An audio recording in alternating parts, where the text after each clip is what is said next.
Welcome back to Cooking Index to Appendix. Today we're doing something a little bit different. We're making flavored butters.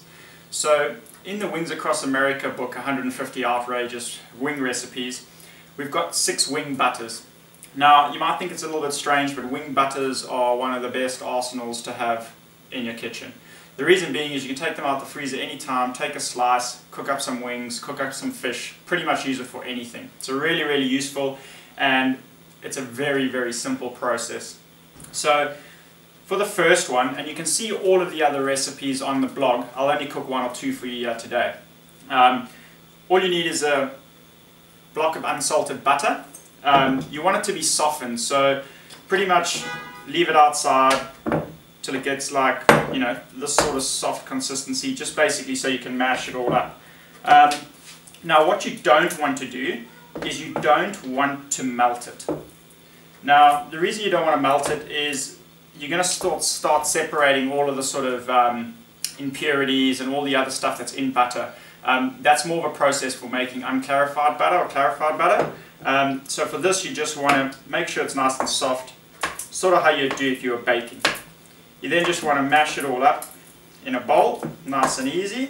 It can get a little bit messy, so you know, make sure your hands are clean because you know you're probably going to get them all dirty. So we'll just work this in a bit here. So for today's recipe, we're doing a bad breath butter. You don't have to take much guessing to figure out what that's going to be, but it's pretty much going to be a fairly intense garlic one.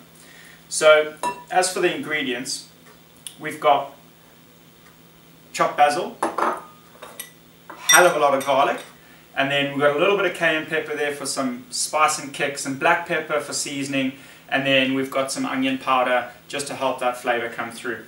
So what I'm going to do now that I've got this butter pretty much softened the way that I like it, just going to add those spices. Yep, that looks good. Then you're going to chuck all that garlic in. Wow, that's got a kick. Whew. And then we'll just chuck that basil in there as well. So remember, with herb butters you can pretty much do anything.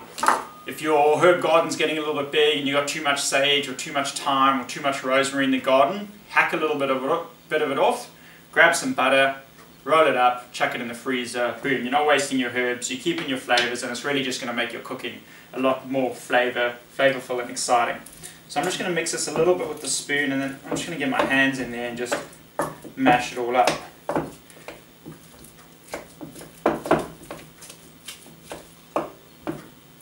Cool, let's get dirty. And you want to make sure those flavors are all the way through the butter.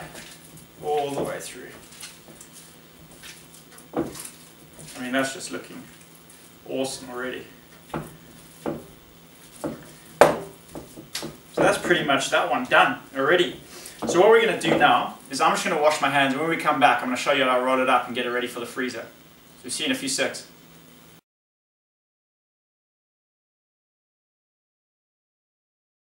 Okay, so welcome back. Pretty much all I've done here is I've cleaned my hands, put down some cling film, and all we're going to do is we're just going to put this butter in the middle, and then we're just going to roll it up. It's nice and easy. So we'll just chuck that there.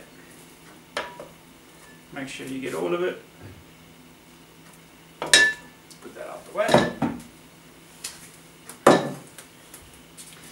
Then what we're going to do is we're just going to get this butter into a nice shape. You sort of want to get a nice little cylindrical tube, and you roll it over, keep it tight, just keep rolling it over, and then you're just going to twist the ends, and then you can just roll it like that, and that'll give it a nice shape. Don't be scared to sort of squish it and move it around and mold it how you want, because that is going to just go in the fridge, in the freezer, and boom, there you have it. 1 stick of beautifully flavored butter. Tighten the ends,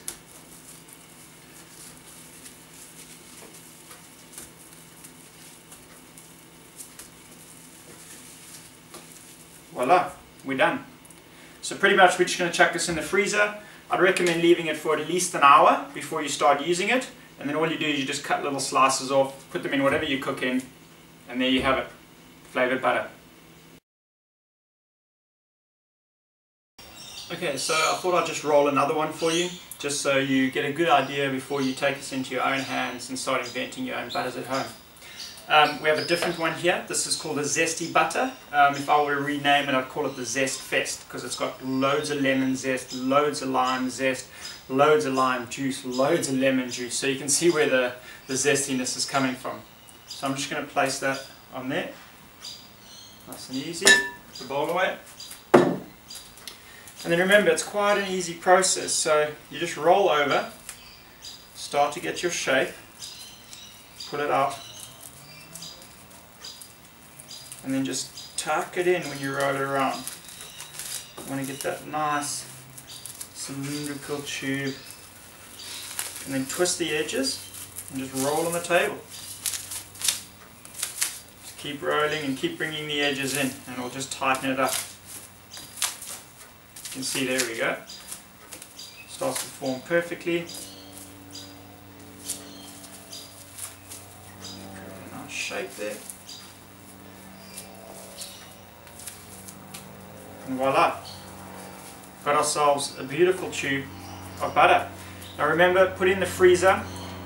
Don't use it unless it's been in there for about an hour. You'll be able to feel it will firm up pretty quickly. So my advice to you is go home, get whatever herbs you love, mix it up with butter, put it in the freezer, and get ready for heavenly cooking.